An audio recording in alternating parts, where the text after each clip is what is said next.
आपने last lecture में हमने देखा था कि किस तरह से एक्स्ट्रा एम्ब्रायोनिक मेम्ब्रेन जो है, ठीक है, वो हेल्प कर रही है इन फॉर्मेशन ऑफ एम्ब्रायो, ठीक है। और उन एक्स्ट्रा एम्ब्रायोनिक मेम्ब्रेन में जो एम्ब्रियन है, ठीक है, वो एम्ब्रियन क्या करता है, वो सराउंड हो जाता है अराउंड दी एम्ब्रियो, ठीक है। और उस एम्ब्रियो और एम्ब्रियन के बीच में जो जिसे हम क्या बोलते हैं, एम्ब्रियोटिक कैविटी, ठीक है। तो उस एम्ब्रियोटिक कैविटी में प्रेजेंट होता है क्या, एम्ब्रियोटिक फ्लूइड। और वो एम्ब्रियोटिक फ्लूइड जो है वो क्या करता है, वो एम्ब्रियो को प्रोटेक्ट करने का काम करता है। It used to protect embryo from any shocks और जर्म्स, ठीक है। इसी तरह एम्ब्रियन के बाहर जो लेयर प्रेजेंट है उसे हम क्या बोलते हैं, कोरियन बोलते हैं, कोरियन। और एम्ब्रियन के बीच में जो कैविटी प्रेजेंट होती है उसे हम क्या बोलते हैं, कोरियोनिक कैविटी, ठीक है।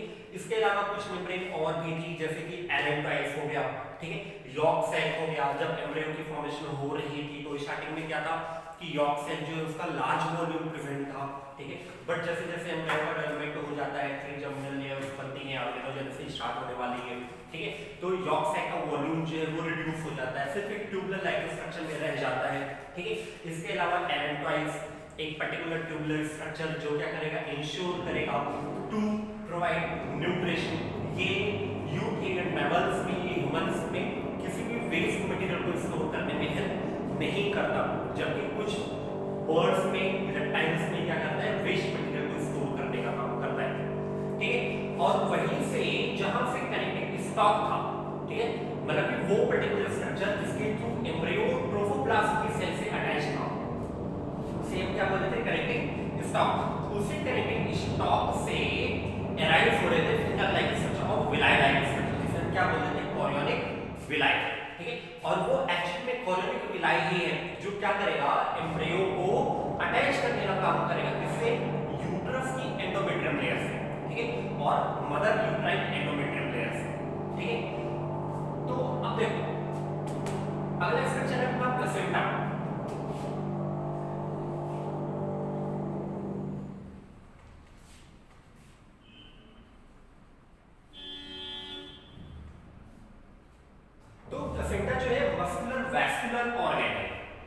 ठीक है। अब क्या है कि हमने देखा था कि जो ह्यूमन का एग है, ठीक है, मतलब कि एग जो फीमेल बॉडी में रिलीज हो रहा है वो जनरली कैसा, आलेसिथल है, ठीक है। आलेसिथल का मतलब एकदम नेग्लिजिबल, यॉर्क की अमाउंट के एब्सेंट है, ठीक है। तो इस वजह से जो एग का डेवलपमेंट होना है, ठीक है, उस एग को अपने डेवलपमेंट के लिए मदर बॉडी पे डिपेंडेंट रहना पड़ता है, ठीक है। जबकि वो सारे ही एनिमल जिनमें यॉर्क का अमाउंट, यॉर्क लार्ज अमाउंट में प्रेजेंट होता है, ठीक है, वहां पे यॉर्क जो है वो डायरेक्टली हेल्प करता है इन डेवलपमेंट ऑफ एम्ब्रियो, ठीक है। जबकि ह्यूमन एग में ऐसा नहीं होता। क्यों नहीं होता? क्योंकि ह्यूमन एग में क्या है कि यॉर्क का अमाउंट बहुत ही कम है, ठीक है। तो इस वजह से ह्यूमन एग को हम क्या बोलते हैं, आलेसिथल बोल रहे हैं, ठीक है। और यही रीजन है कि ह्यूमन एग को जो डेवलपमेंट करना होता है एम्ब्रियो में वो डिपेंडेंट होता है ऑन मदर बॉडी, ठीक है। अब ये जो कोरियोनिक विलाई डेवलप हो रही थी, ठीक है, वही कोरियोनिक विलाई आगे चलकर मैच्योर हो जाती है किसमें, प्लेसेंटा में, फॉर्मेशन ऑफ प्लेसेंटा। अब ये जो प्लेसेंटा बन रहा है, ठीक है, इसके जनरली दो पार्ट है, एक मदर पार्ट और दूसरा फीटस पार्ट, ठीक है। मदर पार्ट में पार्टिसिपेशन किसका है, यूट्रस की एंडोमेट्रियम लेयर का, यूट्रस की एंडोमेट्रियम लेयर का, ठीक है। इसके अलावा बहुत सारे connective tissues and muscle bundles जो है, ठीक है, वो हेल्प करते हैं in formation of placenta. Fetus part से अम्बिलिकल कॉर्ड, अम्बिलिकल कॉर्ड। अब देखो वो जिसे हम क्या बोल रहे थे, जिसे हम पहले कनेक्टिंग स्ट्रक्चर बोल रहे थे, जिसे हम कनेक्टिंग स्टॉक बोल रहे हैं, वही कनेक्टिंग स्टॉक आगे चल के डेवलप हो जाता है किसमें, अम्बिलिकल कॉर्ड में। और ये अम्बिलिकल कॉर्ड क्या करेगा, एक्चुअली में यही फीटस को या एम्ब्रियो को मदर बॉडी से अटैच करने का काम करता है, ठीक है। और इसी अम्बिलिकल कॉर्ड में बहुत सारी ब्लड वेसल्स प्रेजेंट होती हैं, जिसे हम क्या बोलते हैं, अम्बिलिकल वेसल्स, ठीक है। तो अब प्लेसेंटा डेवलप हुआ, ठीक है, ये प्लेसेंटा बहुत सारी फैसिलिटीज प्रोवाइड करेगा एम्ब्रियो, ठीक है।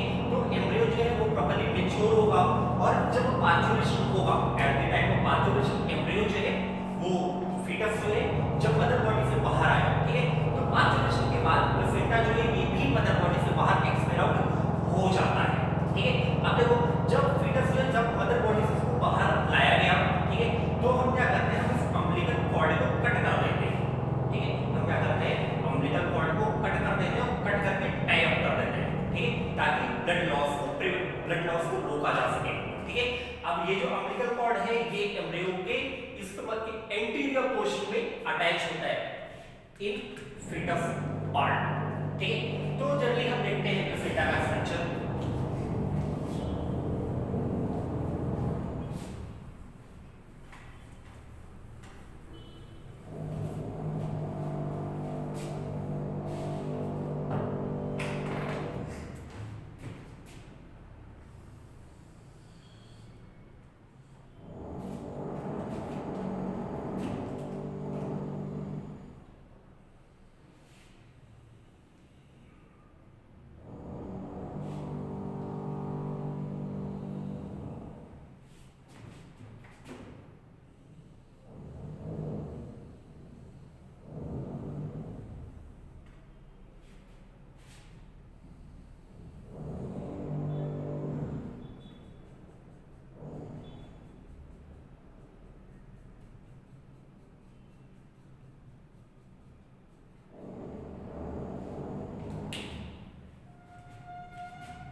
अब इस अम्बिलिकल कॉर्ड से ही अरेंज क्या हुए हैं ये कोरियोनिक विलाई,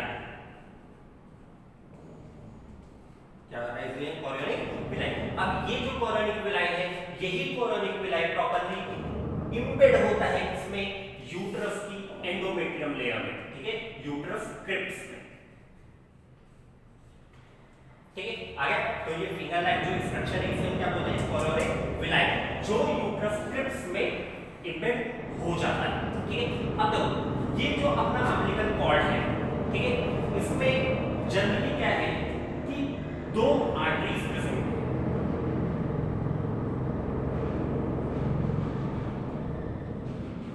अम्बिलिकल आर्टरी और एक प्रेजेंट होता है अम्बिलिकल वेन, ठीक है। आगे से अब देखो इन दोनों के जैसे कि हम जब सर्कुलेटरी सिस्टम पढ़ते हैं तो जनरली ये देखते हैं कि आर्टरीज जो है वो क्या करते हैं ऑक्सीजनेटेड ब्लड को कैरी करने का काम करती है और वेन्स क्या करते हैं डीऑक्सीजनेटेड ब्लड को कैरी करने का काम करती है। बट यहाँ पे सिचुएशन इसका ऑपोजिट है, ठीक है। जो अम्बिलिकल वेन है ये अम्बिलिकल वेन कैरी करता है ऑक्सीजनेटेड ब्लड को, ये अम्बिलिकल वेन इसे कैरी करेगा ऑक्सीजनेटेड ब्लड को, ठीक है, from mother body to the fetus, ठीक है, और अम्बिलिकल आर्टरी जो है ये कैरी करने का काम करता है डीऑक्सीजनेटेड ब्लड को, ठीक है, इसको कैरी करेगा डीऑक्सीजनेटेड ब्लड को from fetus to mother body, ठीक है। तो ये जो गैसेस का एक्सचेंज हो रहा है, ठीक है, ये गैसेस का एक्सचेंज भी एक मेजर फंक्शन है किसका, प्लेसेंटा, ठीक है। आगे सुनिए, तो ये स्ट्रक्चर ध्यान में रखना कि किस तरह से फीटस या डेवलपिंग एम्ब्रियो जो है वो मदर की एंडोमेट्रियम लेयर से जुड़ा हुआ है, ठीक है। ये डायग्राम बहुत इंपॉर्टेंट है अपने लिए। और ये ध्यान में रखना कि अम्बिलिकल वेन किसको कैरी करता है, ऑक्सीजनेटेड ब्लड को, और अम्बिलिकल आर्टरी किसे कैरी करती है, डीऑक्सीजनेटेड ब्लड को, ठीक है। तो इसी पूरे स्ट्रक्चर को हम क्या बोलते हैं, प्लेसेंटा, ठीक है। अब प्लेसेंटा जो है ये प्रॉपर्ली मैच्योर हो जाता है at third month of pregnancy, at third month of pregnancy, ठीक है। आगे सर, तो ये ध्यान में रखना।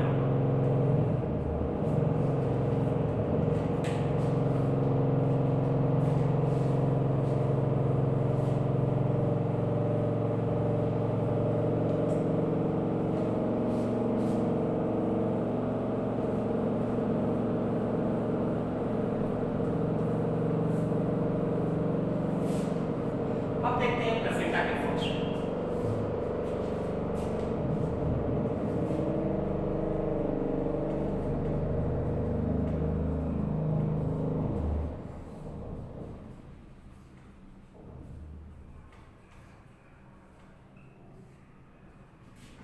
पहला फंक्शन है न्यूट्रिटिव फंक्शन, ठीक है। एम्ब्रियो या डेवलपिंग फीटस को जितने भी न्यूट्रिशन प्रोवाइड हो रहे हैं, जितने भी वहां पे फूड सप्लाई हो रहा है ब्लड सेल्स के थ्रू, या जितने भी इलेक्ट्रोलाइट सप्लाई हो रहे हैं, वो सारे ही इलेक्ट्रोलाइट या सारे फूड सप्लाई होती है थ्रू प्लेसेंटा, ठीक है। अगर हम प्लेसेंटा को कट कर दें तो फीटस जो है, फीटस को कोई भी न्यूट्रिशन नहीं मिलेगा और फीटस की ग्रोथ जो है वो रिटार्डेड हो जाएगी, या हो सकता है फीटस की डेथ हो जाए, मतलब कि it may lead to miscarriage और एबॉर्शन, ठीक है।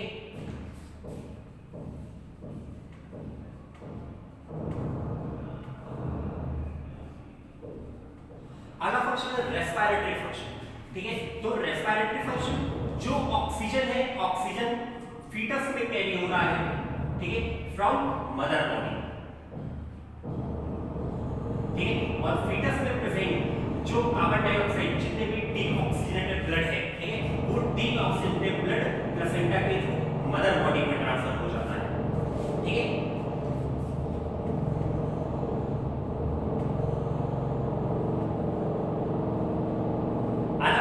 एक्सक्रीटरी फंक्शन, जितने भी मेटाबॉलिक वेस्ट जनरेट हो रहे हैं फीटस की बॉडी में, जितने भी मेटाबॉलिक वेस्ट जनरेट हो रहे हैं फीटस की बॉडी में, वो सारे ही मेटाबॉलिक वेस्ट, चाहे वो नाइट्रोजनस वेस्ट हो चाहे नॉन नाइट्रोजनस वेस्ट हो, ठीक है, वो सारे ही वेस्ट, वो सारे ही एक्सक्रीटरी मटेरियल जो है वो फीटस से निकलकर मदर बॉडी में ट्रांसफर हो जाते हैं थ्रू प्लेसेंटा, ठीक है। इसके बाद प्लेसेंटा का सबसे ज्यादा इंपॉर्टेंट फंक्शन है एंडोक्राइन फंक्शन,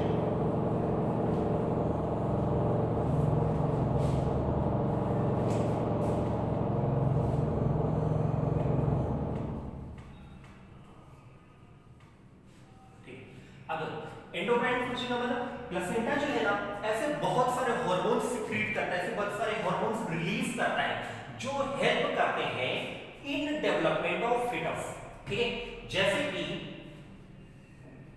HCG, इसका पूरा नाम है ह्यूमन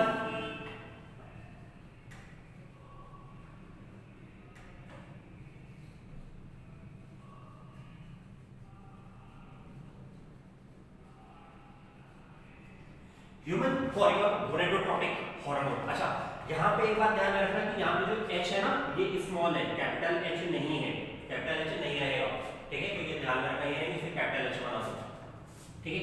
तो HCG का मतलब है ह्यूमन कोरियन गोनेडोट्रोपिक हार्मोन, ठीक है। अब जब हम मेंस्ट्रुअल साइकिल पढ़ रहे थे तो ये देखा था कि ओव्यूलेशन के बाद जो कॉर्पस ल्यूटियम बनता है, ठीक है, वो कॉर्पस ल्यूटियम एक्टिव रहता है up to 2 to 3 months of pregnancy, up to 2 to 3 months of pregnancy, ठीक है। और ये क्या करता है, प्रोजेस्टेरोन को सीक्रेट करने का काम करता है, ठीक है, प्रोजेस्टेरॉन को सिक्रीट करने का काम करता है, ठीक है। इसके बाद 3 मंथ्स के बाद क्या हो रहा है, प्लेसेंटा प्रॉपर मैच्योर हो जाएगा और प्लेसेंटा अब प्रोजेस्टेरॉन या एस्ट्रोजन का सिक्रेशन स्टार्ट कर देगा, ठीक है। तो अब देखो ये जो 2 से 3 महीने कॉर्पस ल्यूटियम जो एक्टिव है वो एक्टिव सिर्फ इसी वजह से है क्योंकि HCG जो है इस कॉर्पस ल्यूटियम को एक्टिव करने का काम करता है, ठीक है।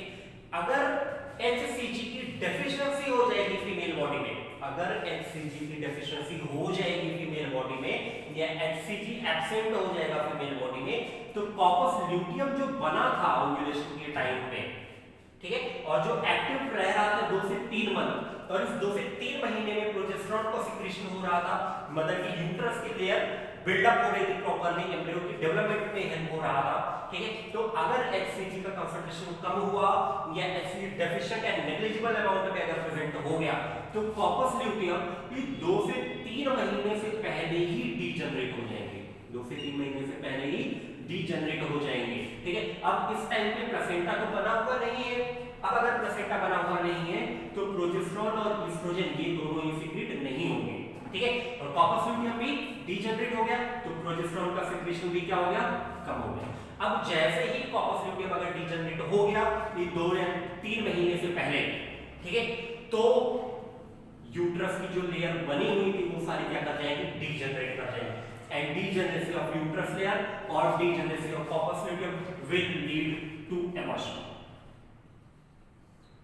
ठीक है। और फीमेल बॉडी मिसकैरेज हो जाएगा, एबॉर्शन हो जाएगा और फीटस जो है फीटस की डेथ हो जाएगी, ठीक है। दूसरा इंपॉर्टेंट फंक्शन HCG जो है ये जैसे ही प्रेगनेंसी स्टार्ट होती है, ठीक है, ये लार्ज अमाउंट में सिक्रीट होना स्टार्ट हो जाता है, ये लार्ज अमाउंट में सिक्रीट होना स्टार्ट हो जाता है, ठीक है।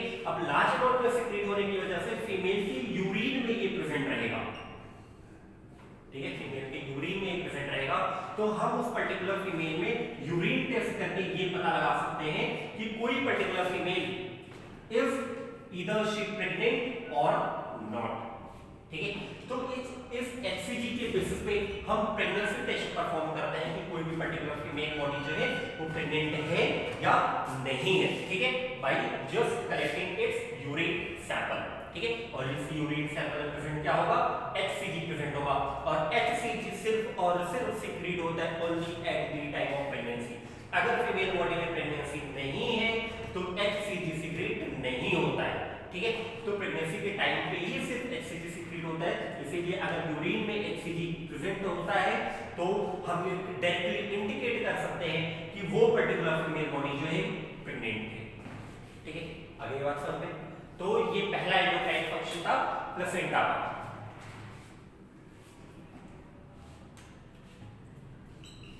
इसके अलावा प्लेसेंटा जो है सिक्रीट करता है ईस्ट्रोजन को, ठीक है। ईस्ट्रोजन सिमिलरली जो काम ये नॉर्मल कंडीशन में कर रहा था वही ईस्ट्रोजन यहां भी वैसा ही फंक्शन करेगा, मतलब कि ईस्ट्रोजन जो सिक्रीट हो रहा है, ठीक है, फ्रॉम एंटीरियर पिट्यूटरी उसका स्ट्रक्चर और प्लेसेंटा से बनने वाले स्ट्रक्चर और फंक्शन दोनों ही क्या है, एक दूसरे के सिमिलर है। तो जो फंक्शन ओवेरियन एस्ट्रोजन कर रहा था वही फंक्शन प्लेसेंटल एस्ट्रोजन भी करेगा। ये भी एस्ट्रोजन यहां पे क्या करेगा, जो एस्ट्रोजन प्लेसेंटा से सिक्रीट हो रहे हैं वो भी क्या करेंगे, एंडोमेट्रियम की लेयर को प्रॉपर्ली बिल्डअप करने का काम करेंगे। फीमेल बॉडी में प्रेगनेंसी के टाइम में ब्रेस्ट का इनलार्जमेंट करेंगे, ठीक है, डक्ट सिस्टम को मैच्योर करने का काम करेंगे इन ब्रेस्ट और इन ओवरी ग्लैंड्स, ठीक है।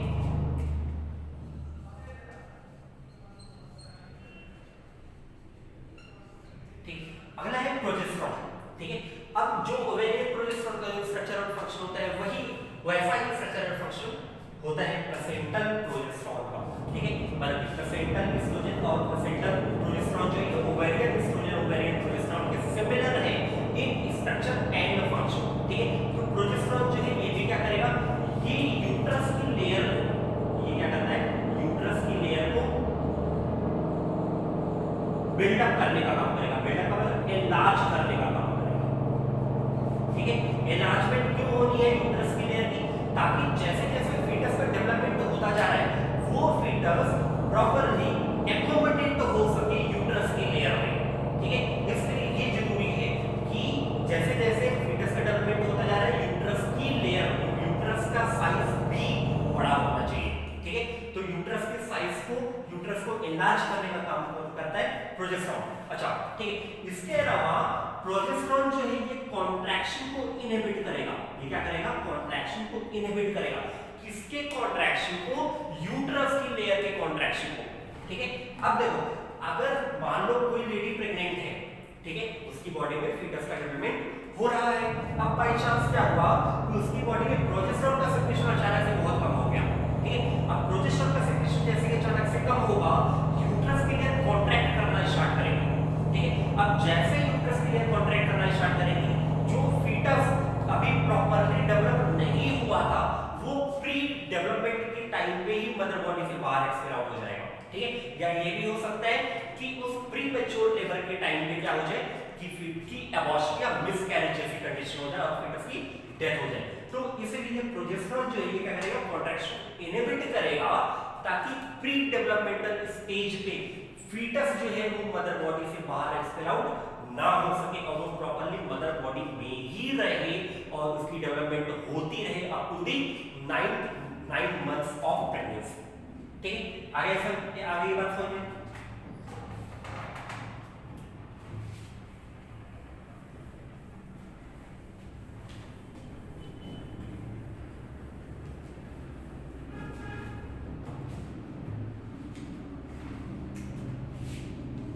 अगला हार्मोन है सोमैटोमेमोट्रोपिन हार्मोन,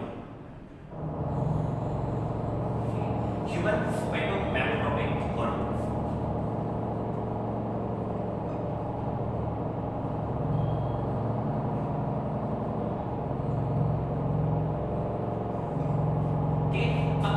जनरली इसका नाम मेमोट्रोपिन हार्मोन इसलिए है क्योंकि इसका फंक्शन सिमिलर है as that of prolactin.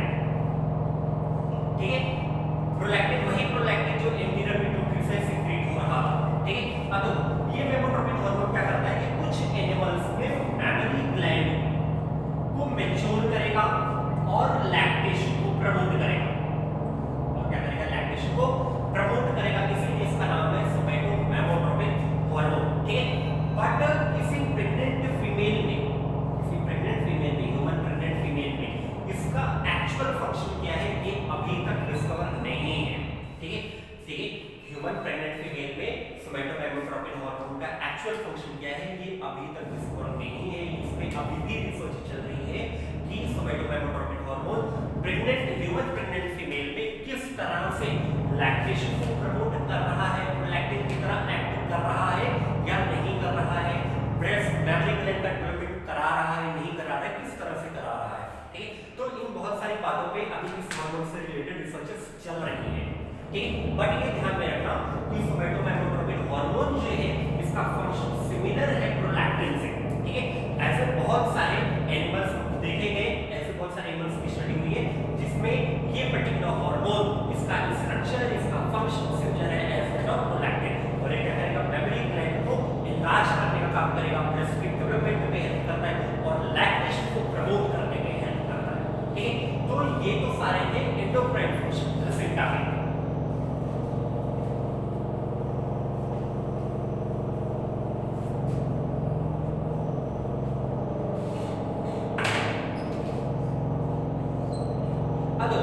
Placenta जो है ना, जैसे कि क्या है, कोई प्रेग्नेंट फीमेल जो है